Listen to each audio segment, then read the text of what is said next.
Tayo po ay manalangin. Ama namin na nasa langit, maraming salamat po sa pagkakataong ito na binigay niyo po sa amin upang kami po ay makapag-lingkod sa inyo at makapag-discuss ng inyong Parsha Bayera. At Panginoon, nawa ay pagpalain ninyo ang inyong salita na ito ay pumasok sa mga puso na nagsasaliksik ng inyong katotohanan. Pagpalain niyo po ang bawat isa na naghahanap ng inyong salita, ng inyong katotohanan at na ito ay maisabuhay ng bawat isa. Sa inyo po, Panginoon, binabalik namin lahat ng papuri at pasasalamat sa pangalan ng aming Panginoong Yeshua. Amen. Amen. Shabbat Shalom ulit, mga kapatid, mga kaibigan. Shalom. Shalom, Sister Deb. Shalom. Uh, At ang salita ay buhay ba ang ano natin ngayon? Yes, oo. Ang salita ay Sige, unahin natin yung salita. oo. Okay. So, Ay, oo. unahin mo na yung kanina, Brad. Kasi nasabi mo na. So ang pag-uusapan natin yung Parsha Bayera, no? Yung ito ay nasa Genesis chapter 18, no? Hanggang chapter 22 ng Genesis, ano? So Genesis 18:1 to chapter 22 verse 24. Ang ibig sabihin ng Bayera ay yung nagpakita ang Panginoon kay Abraham, ano? So ito'y napakaganda nito, Sister Deb, kasi appointed time actually ito eh. Yung time na dumating, nagpakita ang Panginoon, yung 3 visitors, yung 3 bisita, makikita na dumating, tapos bigla na lang lumuhod si Abraham. Ano? Ngayon, pag tinignan natin, ang tanong kasi, kung kakilala ba ni Abraham o lumuluhod na lang siya kahit sinong dumating. Di ba? Ganun, ano? Pero Kay makikita natin, Melchizedek ba yan, Brad? yeah, mayroong may mga instances na pinakita ron na hindi lumuhod si Abraham sa Pharaoh, hindi rin siya lumuhod kay Abimelech, hindi siya lumuhod sa kung sino man mga tao na ando doon, ano? Pero lumuhod siya rito sa tinawag niyang Panginoon eh. Pero prior to that, yung last part siya ay nakita natin na nakilala niya ang Panginoon sa katauhan ng ni Melchizedek, no? So kaya kilala niya. So naaaninag niya. Pero maliban pa diyan, Sister Deb, actually ayon sa ancient text, ano, sa Jasher, at sa mga iba pang mga ancient text, si Abraham ay hindi ito yung first time niya na magtanggap ng bisita. Actually, lagi niyang ginagawa ito, especially mga appointed times, appointed feast. No? Ayun nga, they even extended ng Shabbat. No? Tapos, Brad, parang expected talaga niya na may bibisita sa kanya. Kaya, paano natin makikita natin yun doon sa, ba't ang dami niyang naka-store na mga pagkain? Nakapaghanda agad sila. It took time din Yung actually. time na yun. Kasi nagpa-ready pa siya ng pumili pa siya ng buhay na liit Hmm. na baka, calf. Tapos pina-prepare niya yun sa ano. Pero meron na silang milk. Tapos sa Sarah naman nag ano pa lang bagong bake, nagbe-bake siya, no. So, pero ayon sa ancient text, ginagawa talaga ito ni Abraham. Ang tradition niya is pati si Isaac, pati si Jacob, ganun din. Ang ginagawa nila ay nagtatayo sila ng tent, tapos yung mga passerby ay pinakakain nila, tapos tinuturuan nila ng Torah. Yun ang sabi ng ancient text. Kaya um, hindi ito ang first time. Kaya nga sabi ng Panginoong Yeshua sa Ayun, Brad, parang evangelism din. yan, evangelism. Pero ang Yung evangelism nila evangelism ni is Abraham. Hindi lang puro pagturo ng salita, yatay magpapakain gawa. sila. Yan, oh. So, yun ang ginagawa nila. So, hindi lang nagpapakain ng salita ng Panginoon, o na Torah ang tinuturo niya, kundi nagpapakain din ng physical, no? So, yun ang ginagawa niya. So, ngayon, ito yung ang makikita natin na nangyari ito ay appointed feast, no? For one, sinabi ng Panginoon doon, sa appointed time next year, sa time of life, sabi doon, babalik ako rito, may anak ka na. So ibig sabihin, appointed time din yun kasi next Pag year eh. sinabing appointed Oh, time. so ang appointed time, ang ginamit sa Hebrew word is moed. So which is isa sa mga moedim yon. So ang belief which is obvious na ito ay isa sa mga feast. Ngayon, paano nalaman na ito ay Yom Teruah? Kasi Yom Teruah ito, Sister Deb, Feast of Trumpet. Kasi ang belief ng mga Jew is that ang pinanganak si Isaac ng Feast of Trumpet. Pero very clear kasi siya sa Hebrew text. Sa English Bible, hindi natin makikita. Pero sa Hebrew, nakalagay, time of life. Yung time of life, yan yung term para sa Yom Teruah. Yan, ano? So, kaya sabi ng next year, sa appointed time ng time of life, ay babalik ako, may anak ka na. So, kaya pinanganak si si Isaac ng appointed time. So, yun, ano. Tapos, makikita natin Feast of Trumpet. Feast of Trumpet. What is very interesting dito, Sister Deb, is that makikita natin dito na sabi ng Panginoong Yeshua, no? If you are a child of Abraham, you do the deeds of Abraham.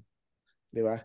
So gawin daw natin yung mga ginagawa ni Abraham. Ngayon, sabi rin ng Panginoong Yeshua sa Matthew 25:31-46, sabi niya, darating ang panahon na ang anak ng tao ay uupo sa kanyang trono at i-gather niya ang kanyang mga flock, tapos ihiwalay niya ang goat sa mga sheep, sa mga tupa. Yung mga tupa nasa kanan. Tapos sabi niya nung mga nasa kanan, pumasok kayo sa kaharian ng aking ama kasi nung ako'y nagugutom, ako'y pinakain ninyo.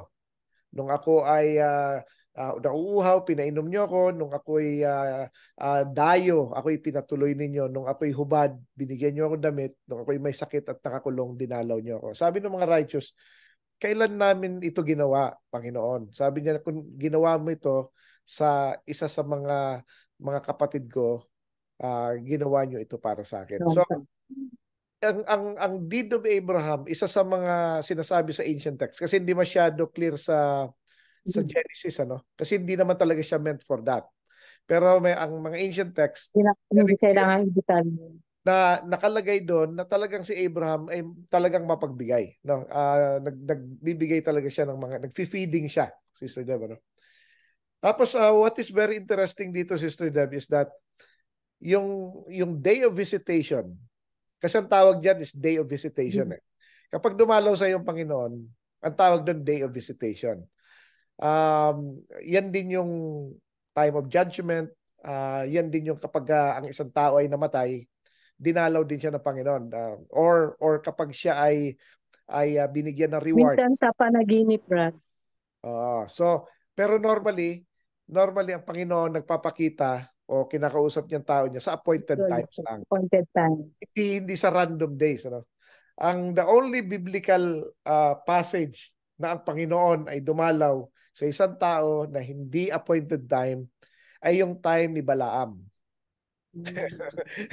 Random day yun eh. Pero lahat ng remember si Balaam is a false prophet. So pero random days, mga hindi tao ng Panginoon. Pero yung may naalala pa ako, Brad, yung priest nung panahon ni Hana. Hana ba yun? Ano naman? Yung 'di ba sinumpa yung tatlo niyang anak na high priest? Yeah, Yung nanay ni Samuel. Nanay ni Samuel. Yeah, pumunta sila appointed fish yun, Sister Deb. Kaya sila pero yung parang kinausap niya yung high priest dahil sa masamang ginagawa nung tatlong anak sa temple. Appointed time pa rin yun. Appointed time. Appointed time pa rin yun. Kasi yung nagsasalita lamang Panginoon during appointed time. So, nung si Hana, tinanong niya bakit, kasi bawal pumunta ng tabernacle ng nakainom o may inom. Sabi niya, para siyang lasing.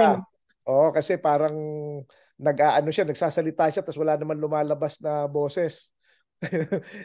Pero pinapangako na pala niya na kapag Tapos binigyan siya siguro ng parang anak, bibigay umuungol niya. siya, Ah, dumadaing, hindi, walang boses. Walang ano, parang walang nagsasalita boses. pero walang ano, sabi niya, ba't ka ano, bawal kasi yon. Pero anyway, sabi niya na hindi ako lasing, sabi niya, may prayer lang siya sa Panginoon. So yun na nga, pinapangako niya si Samuel na ibibigay niya. So hindi niya ni-redeem si Samuel.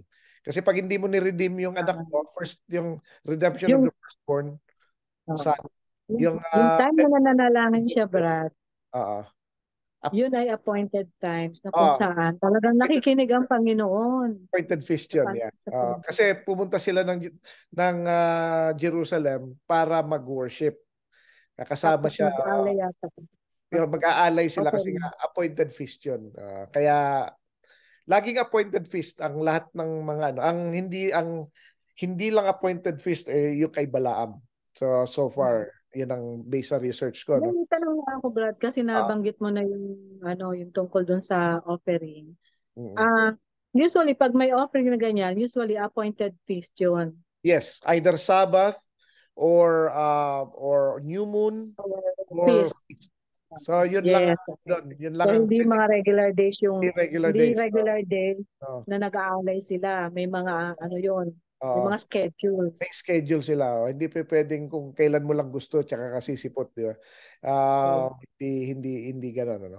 So so hindi anyways, rin pala ano, parang hindi valid yung anytime mo gusto mag-offering ay para sa Panginoon yun.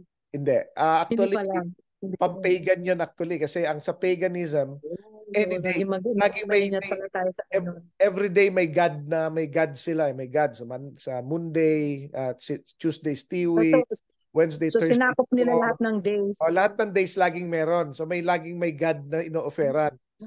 Ngayon ko lang napansin yan. Panginoon, sa Panginoon, isa lang talaga during either Sabbath, new moon, or appointed feast.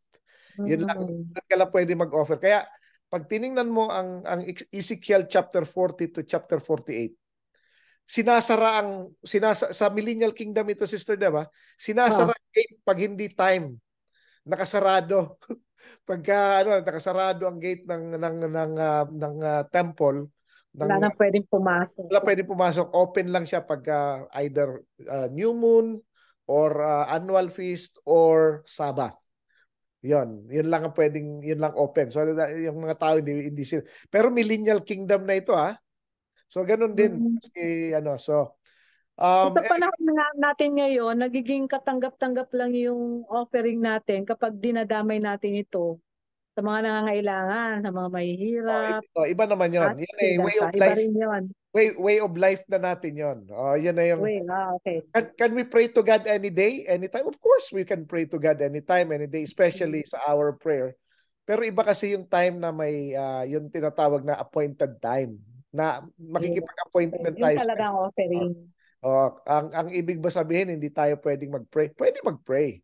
Pwede ba tayo mag-meet na mag-sharing time? Pwede. Pero to congregate at mag-o-offer sila ng alay, Huwag hindi kalilimutan yung appointed time lang ano yun. kanyang Kasi minsan appointed time. ibang tumatanggap. So, Kumbaga, yun mm, ang date natin sa Panginoon. yan, no. Yun yung appointment mo. Hindi ka pwedeng pumunta ron ng bara-bara at any time. Hindi pwede yun, ano. Kasi sarado ang gate. Sarado ang gate. Exactly. Actually, may ano yan, may turo ang mga sages, Sister Deb, na yung prayer, yung gates of heaven sarado unless it is hour of prayer, no? Yes, may Ah, hour yung per yung yung every yung day prayer yan. yung prayer of supplications, kumbaga, pwede mong i-pray pero nakapila. 'Yun ang sabi nila, no. Pero yung gate of of yung repentance, anytime 'yon, open lagi. Pag nag-repent ka at anytime, Repentance. laging open yung gate na 'yon for repentance. So Or may Thanksgiving. oh, Anytime pwede ka mag-thank yung you. repentance lang, repentance. Thanksgiving, you can Repentance do lang. anytime ayon sa mga sages.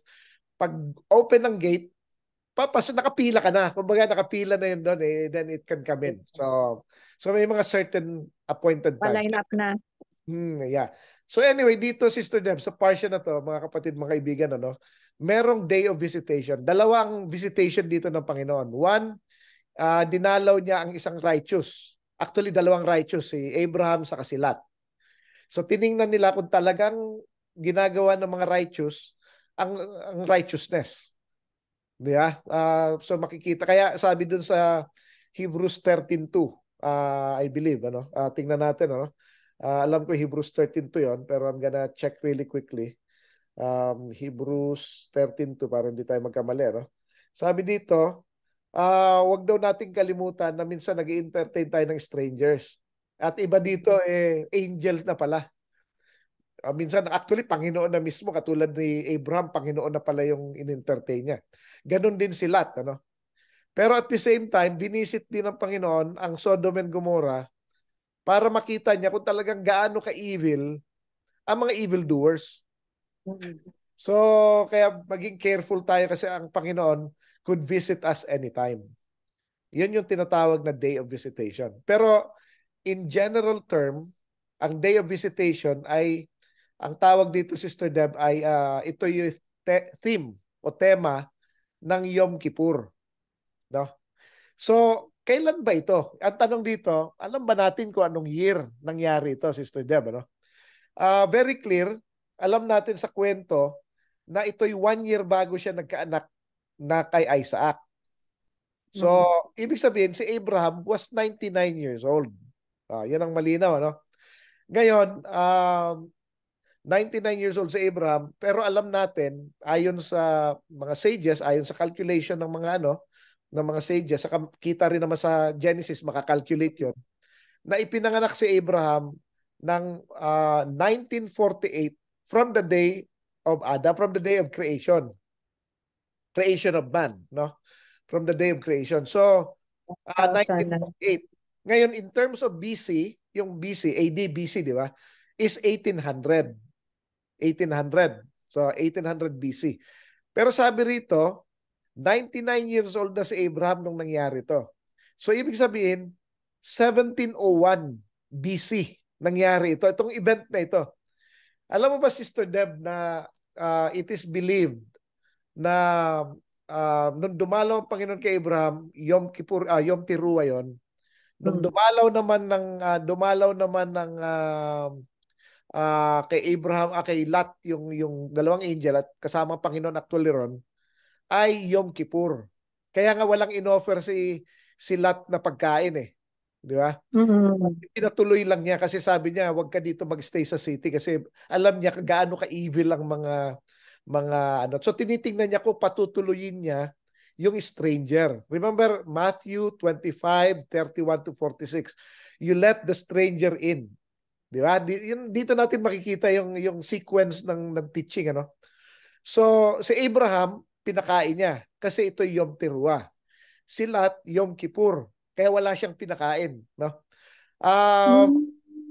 Tapos makikita natin dito, pag tiningnan natin, Sister Deb, ang 1701 na BC, pag tiningnan natin sa Torah calendar, Shabbat ito, Sister Deb. Yom Kippur at the same time, parang katulad ng ngayong taon na to, na nagsabay yung Sabat at saka Yom Kippur at the same time.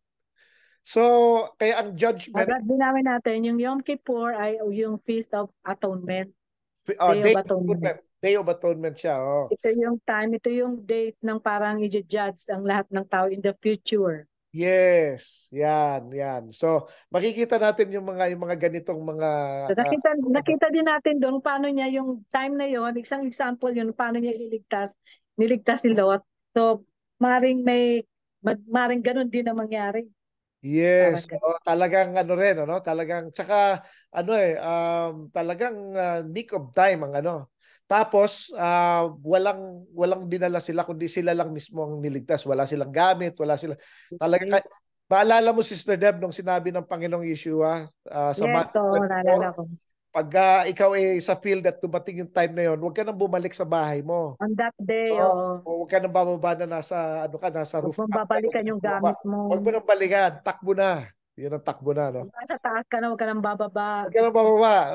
Dahil wala nang time. Wala nang time for that. Tapos sinabi rin niya, you pray na hindi ito mangyari ng Sabbath or winter. So, nangyari ito Sabbath. Pwede yung mangyari, Brad. Mga Yan. time ng Yom Kippur. Yom Kippur, yun talaga ang belief, no? And Sabbath, no? So, O, kasi marami tayong example na pinahayag sa Tanakh. Yes. yes, yun ang ano ron. So, dito makikita natin again dinalaw, ano. Pero maliban pa ron, Sister Deb, ito ang isang gusto kong ipaliwanag, ano. Si Abraham, nung sinabihan siya ng Panginoon na i-destroy niya ang Sodom and Gomorrah, ay nakiusap siya. Sabi niya, ikaw ba, being judge of all the earth, i-destroy mo ang city kasama yung mga righteous. Oo. Kung paano kung may 50 righteous people doon, papatayin mo rin ba sila kasama ng mga Hmm. unrighteous? Sabi Dadamay ng ba sila? Panginoon, hindi ko papatayin, hindi ko sisirain ng Sodom and Gomorrah kung may 50 righteous. Tapos humirit na naman siya 45. Humirit siya ng 50. Humirit siya ng 30, ng 40, tapos 30, tas 20, tas 10. Tapos Ten. umalis na ang Panginoon. Kasi alam niya, alam ng Panginoon, aanim lang yung righteous dun eh. Bakit yung mag-asawa, si Lot saka si Mrs. Lot, dalawang anak na babae, tsaka yung dalawang fiancé. Anim lang sila. Mm.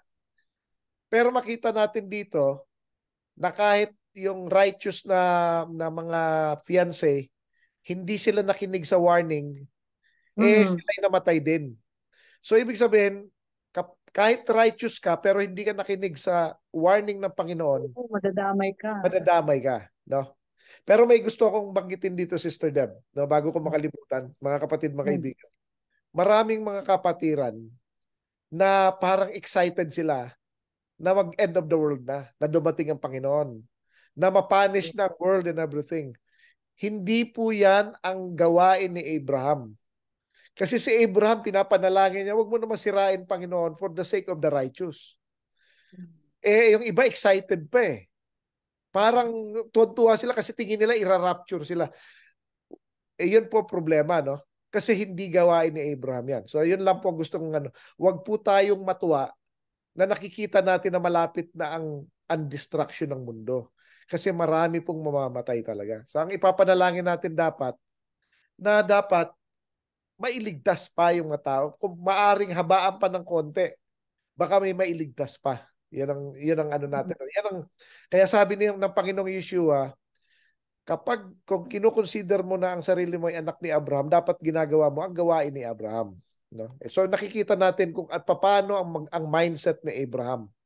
Siya ay pinapanalangin. Hindi niya pinapanalangin na, Panginoon, iligtas mo naman yung kamag-anak ko ron. Sila, ando dun eh. Di ba? Hindi yun Pero eh. yung ginawa Ang, nung rich man na namatay. ang prayer niya para sa buong city. Para sa hindi doon para sa kamag-anak niya, hindi po siya self-serving. Para sa lahat. Ang prayer niya para sa lahat. Hindi yung sa kamag-anak ko, Panginoon, ligtas mo. Hindi, buong city dahil for the sake of the righteous. Yun ang ano, yung isang gusto nating makita ron, ano. Tapos yun nga, katulad na nabanggit ko kanina, ang Panginoon dinadalaw niya kung talagang ang ginagawa ng isang righteous ay righteousness at ang ginagawa ng wicked ay wickedness. So yung iba kasi, they appear righteous kapag sa harap ng mga tao, pero hindi natin maluloko, Panginoon, no? Tapos yung mga iba naman, talagang ang mga evil, they perform evil kahit anong gawin, ano? Kaya ipapanish sila. Pero ang sinusundan natin dito, yung gawain ni Abraham. No? Ngayon, another thing dito, Sister Deb, na gusto kong matutunan natin, ano? Ayon sa mga ancient text, ayon sa mga ancient writings ng mga rabbi, alam mo ba, Sister Deb, na nung dumalaw ang mga bisita, katutuli lang ni Abraham that time.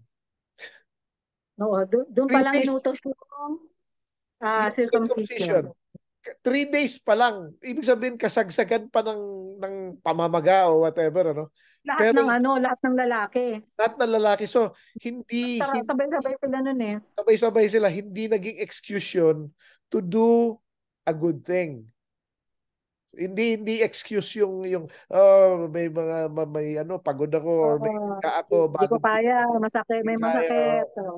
So hindi excuse yun. Ang ginawa niya, kung ano ang tama, ano para sa Panginoon, kahit anong mangyari, he will do the right thing.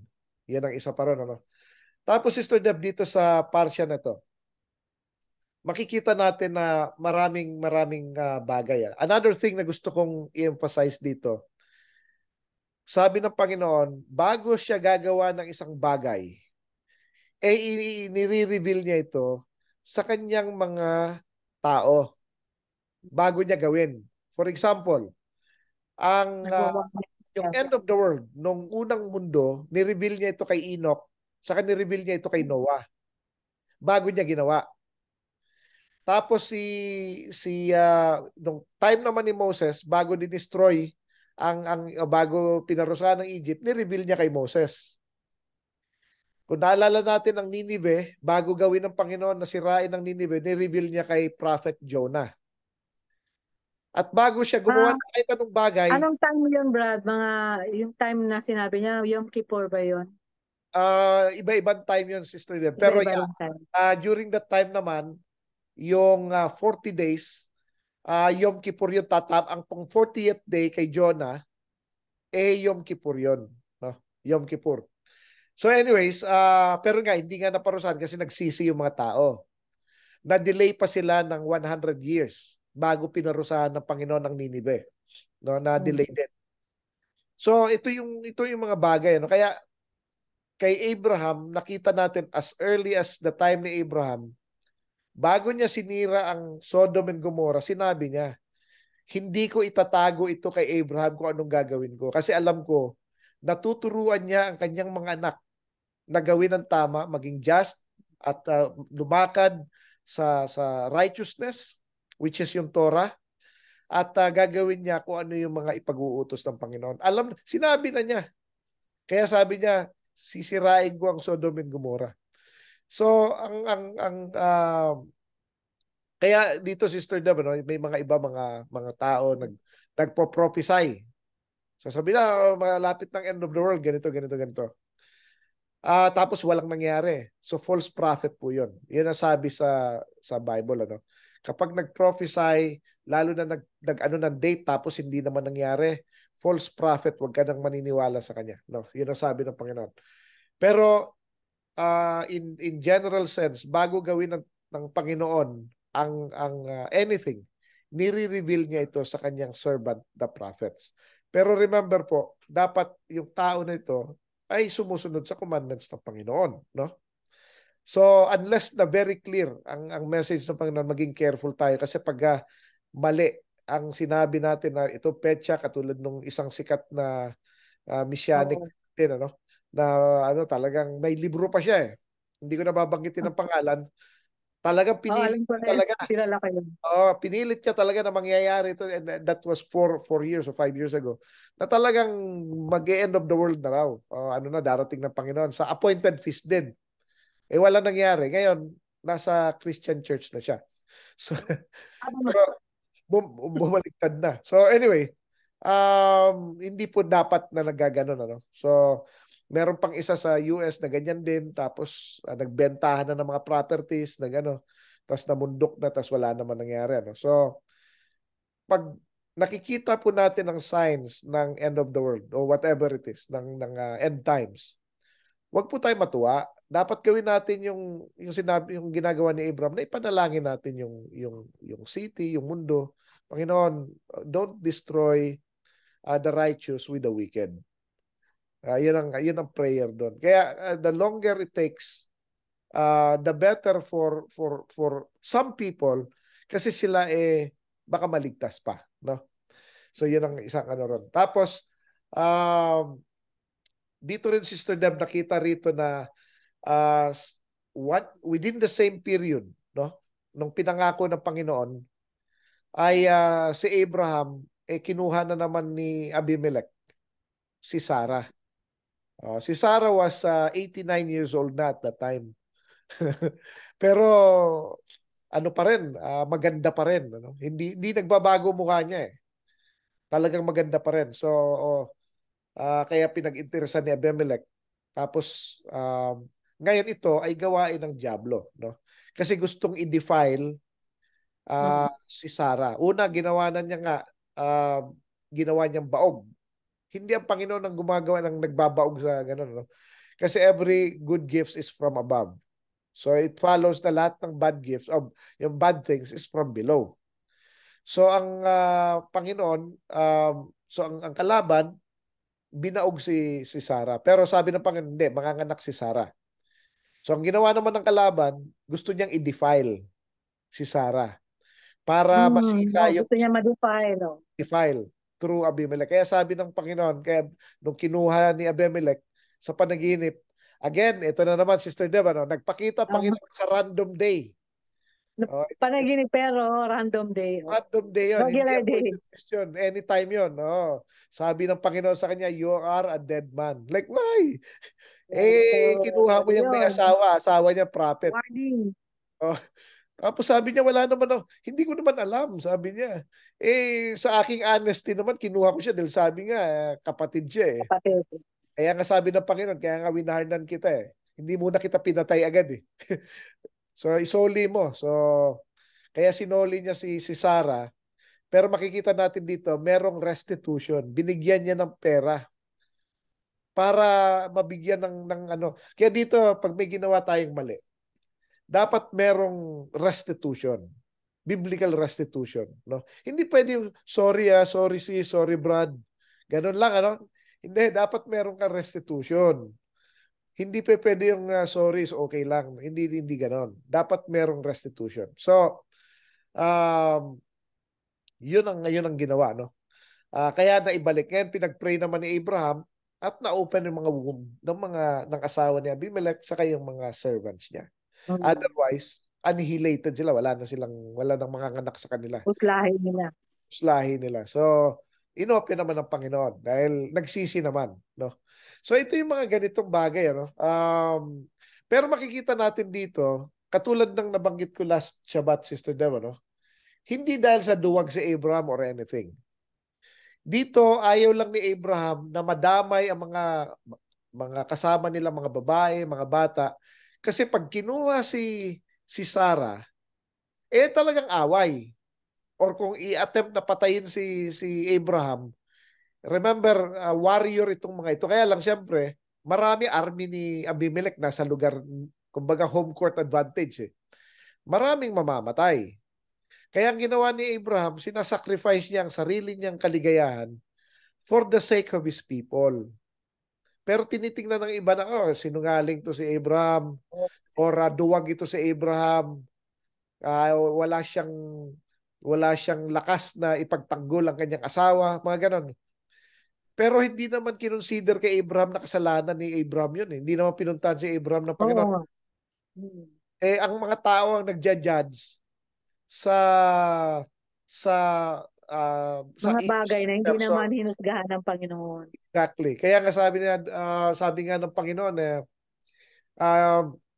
if you know what it means, sabi niya, I will have mercy on whom I will have mercy. Sabi pala, if kung alam mo kung anong ibig sabihin na I desire mercy rather than sacrifice, hindi mo i-judge ang innocent.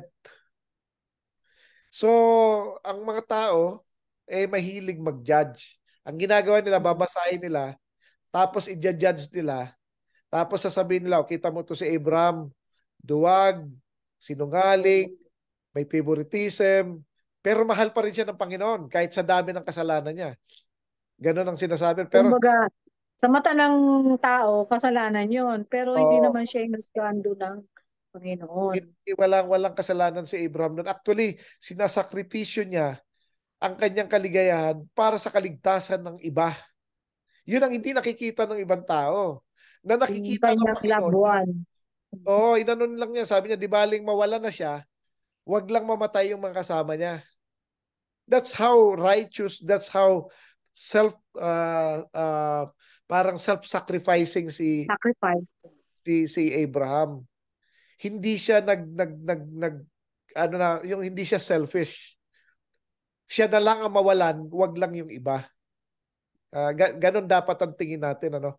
Dahil sa ganon si Abraham, nililigtas naman siya ng Panginoon, no? Pero hindi po duwag si Abraham kasi not long before that nakipag-away siya sa 4 kings na yung King of Shinar na tinalo ang Sodom and Gomorrah pati mga Amalekites. Ay 318 lang sila. Di ba? So, matapang si Abraham. Pero yon war yon. Saka walang mga babae doon, walang mga bata. Dito magkakasama sila, nasa Philistine sila eh. So, ang ginawa niya, di bali nang ako mawalan, wag lang mamatay ang aking mga tao. Ganon kabait si Abraham, sobra. Kaya mahal na mahal siya ng Panginoon. Dapat hahanapin natin, bakit kaya minahal ng Panginoon sobra itong si Abraham, si Isaac, at si Jacob? Bakit ganon? Hindi yung, ito may mga kasalanan sila pero minahal pa rin sila kahit ganon sila. So kahit ako makasalanan, mamahalin ako ng Panginoon. Hindi po ganon, baliktad. Dapat po makita natin bakit minahal ito sila para gawin natin yung deeds ni Abraham. Kasi kung ang tingin natin siya ay sinungaling, so gagawin pala natin yung pagiging sinungaling. Yung pagiging duwag, gawin din natin. Kasi deeds of Abraham yun. Pero hindi po yun ang deeds ni Abraham eh. Ang deeds ni Abraham, hindi siya makasarili. He would even sacrifice his own life for the sake of others. He is willing to sacrifice his own happiness for the safety of others, of his people. Kaya ganun din ang Panginoong Yeshua, he sacrificed himself for the sake of his people.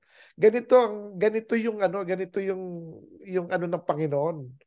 Kaya mahal na mahal niya. Ngayon, nung si Isaac hiningi ng Panginoon, sige nga, bigay mo sa akin yung anak mo. Binigay niya. Kita mo, hindi siya nag-hold ng anything sa Panginoon. Ganon kalupit itong si Abraham, ganon kapait. Ganon kamahal Mahalagang ang tao Panginoon. sa buhay niya, kaya Ibibigay niya niya lahat. i-sacrifice. Ibibigay niya lahat. Kaya nga sabi ng Panginoong Yeshua, whoever loves his father, mother, children more than me is not Worthy of it. Ito po yung mga deeds ni Abraham. Napakalinaw ng sinabi ng Panginoong Yeshua. If you're a child of Abraham, do the deeds of Abraham. Kaya nga, through his seed, sabi ng Panginoon, sa iyong yung seed, sa inyong anak, ay mabibless ang buong nation. So pertaining ito kay Yeshua, of course, no? Sa ating Panginoon. Pero, makikita natin yung pattern. Mula kay Abraham, hanggang kay Yeshua, hanggang sa mga followers, na they did not love their lives. Kahit buhay nila, sarili ng buhay, hindi nila minahal. Binigay nila sa Panginoon. Kaya nga sabi ng Panginoon, he who finds his life will lose it. And whoever loses his life for my sake will find it. So ang ibig sabihin nito, kapag binigay natin ang buhay natin sa Panginoon, ito tayo, ibabalik na sa atin to. Yung iniwan natin ang ating pamilya, ang ating for the sake of his ministry, for the sake of his commandments. I-multiply niya. Kaya sabi ng mga disciples niya, iniwan na namin lahat. Ano pa ba meron kami? Di ba? Kaya sabi ng Panginoon, kayo mga na nag-iwan sa mga pamilya nyo, i-multiply na 100-folds. Pero ang tanong ganito, iniwan ba talaga nila literally? Naalala natin sa kwento, bumabalik pa sila, kasama pa si Yeshua, pumunta pa sa mother-in-law, di ba? May sakit pa yung mother-in-law. So, bumabalik din sila. Pero ibig sabihin, kapag kailangan mong pumunta sa isang bagay, or kailangan mong magsilbi sa Panginoon, kailangan mong pumunta ng Shabbat, kailangan mong, iwanan mo lahat. Iwanan mo, punta ka kagad doon, di ba? So, yun pong ibig sabihin nun. And if really, literally, kailangan mong gawin, then literally, you have to do it.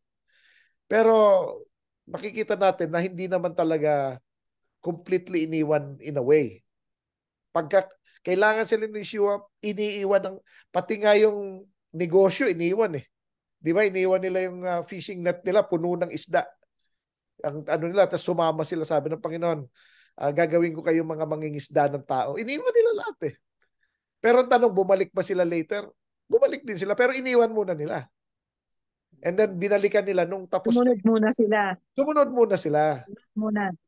Tapos tsaka sila bumabalik din. So, yun ano. Maski ang Panginoong Yeshua, nakikipagkita pa rin siya sa mga kapatid niya eh. Makikita natin na bumabalik siya sa bahay nila eh. Kaya nga nung one time na sabi niya, bakit sabi ng mga kapatid ni Yeshua, nila James, nila Jude. O bakit walang gustong sumikat na nagtatago? Dapat pumunta ka doon sa feast. O di ibig sabihin nasa bahay siya nila, bumabalik pa rin siya from time to time. Nabalikan sa rin. Oo, yan. Oh. Hindi naman talagang hindi na talaga nagpakita magpakailan mo, hindi naman gano'n. Kasi kung ano lang nahayag, nisip natin, yun lang, yung behind the scenes, hindi natin na-analyze. Yes. Minsan na kukuha tayo ng isang verse tapos medyo Kala natin tuloy-tuloy na. tuloy na parang gano'n. Hindi naman gano'n. So dito, Sister Deb, sa sa parsha na to, ay napakaraming bagay dito. Sunod-sunod na pagsubok kay Abraham dito. Ngayon, isa sa mga pagsubok sa kanya niya, ipapatayin si Isaac. Pero nung papatayin na niya, pinigilan siya ng Panginoon. Sabi ng Panginoon, huwag mo sasaktan. Ngayon, alam ko na hindi mo ihuhold ang anak mo sa akin. Kaya ibibless niya. Pero alam mo ba, Sister Deb, kung anong mangyayari dito? Yung kasunod na parsha actually, same day, next week ito, pero same day, namatay ang asawa niya si Sarah. One after another yung pagsubok sa kanya. So nabuhay nga si Isaac, patay naman yung asawa niya. Pero hindi Sabihin, reklamo. tiwala niya sa Panginoon na kahit kunin niya, ay hindi siya maapektuhan. Hindi siya maapektuhan. Kasi binigay nga niya sa Pharaoh, binigay niya kay Abimelech. Ganun siya Hindi siya ka-obedient. nasasaktan. Nasasaktan siya pero hindi siya nagrereklamo. Mahal niya ang Panginoon more than Parang hindi anything rin siya else. nag-worry. Hindi siya nagrereklamo, hindi siya sabi pa nga Sister Deb sa sa pagbinasa mo ang Book of Jubilee, sabi ng angel of the Lord, tinitingnan nila kung ano yung sasabihin ni Abraham sa bibig, kung siya ba ay magrereklamo. Wala talagang reklamo, Sister Deb. Anyway, kaya mahal na mahal ng Panginoon si Abraham. Ganon din si Isaac, ganon din si Jacob. Kaya maski makukulit yung mga anak nila, yung mga Israelites, ang naalala ng Panginoon, si Abraham, si Isaac at si Jacob. Mababait yung, kaya parang yung mga anak nilang hinahayaan pa rin ng Panginoon. Kaya hanggang ngayon, pinoprotektahan sila ng Panginoon for the sake ni Abraham, Isaac, and Jacob. Yan Tapos bago natin tapusin ito, Sister Deb, dito sa parsha na to, ipinangako ng Panginoon yung land. Ngayon pinagkakaguluhan nila itong land of Israel, Oo nga. itong ganun din nung last parsha, pinangako ng Panginoon yun sa Genesis 12, sa Genesis 15, sa Genesis 17, tapos pinangako na naman Panginoon sa Genesis 18. So, ang land, sabi niya, ibibigay ko to sa'yo. Ibibigay ko to sa'yo. So, yung land of Israel ay binigay ng Panginoon yan kay Abraham, saka kay Isaac, saka kay Jacob. Hindi kung kanino, no? Kaya, yun, Sister, mukhang wala na yata tayo oras, So, Okay, sige. Okay, so marami tayong natutunan ngayon, lalong-lalo na sa yung deeds ni Abraham. Unang-una dito, pinakita niya sa atin kung paano siya mag-welcome ng strangers na kumbaga kahit di niya kilala, habang nakakausap niya, nakikilala niya na wala namang, kumbaga, parang ready siya to welcome strangers. And also, nakita natin paano siya mag-care sa kapwa. Nakita natin paano niya damayan si Lot. Ganon din ang kanyang kasama na dun si Lot yung pamangkin niya. And then, even meron siyang regular na ginagawa na tumutulong sa kapwa, lalo na sa panahon ng appointed times ng Panginoon. And also, kaya niya mag-sacrifice ng kanyang sariling kaligayahan for the sake of many na maligtas din sila. And also, isa pa, yung napakaganda na siya pa rin yung palaging binabanggit sa New Testament. Nabanggit siya ng Panginoon na gawin din daw natin ang deeds ni Abraham. It's like a commandments from Yeshua na, di ba sabi, if you love me, keep my commandments. So, isa sa mga commandments niya, do the deeds of Abraham. Balik natin kay Brother Richard para sa closing prayer. Book mo, Sister Deb. Salamat. Okay, tayo po ay manalangin. Maraming salamat, Panginoon, para sa Bayera. Salamat, Panginoon, sa buhay ni Abraham na kung saan ay ito po ay isinulat. Ipinasulat nyo sa inyong mga propeta upang malaman namin na sa panahon namin na ano yung mga gawain niya na ikinalulugod ninyo. At upang magawa rin po namin ito ayon sa inyong utos na gawin namin ang mga ginagawa ni Abraham. Panginoon, nawa ay pagpalain ninyo ang inyong salita, nawa ay pagpalain ninyo ang inyong ministeryo, pagpalain niyo po ang mga kapatiran na nakikinig at makakapakinig ng mensaheng ito. Pagpalain niyo rin po ang radio station na nag-broadcast nitong aming programa, na inyong programa, Panginoon. Muli, binabalik namin sa inyo lahat ng papurit pasasalamat sa pangalan ng aming Panginoong Yeshua. Amen. Amen. Shabbat Shalom. Shabbat Shalom, Brad.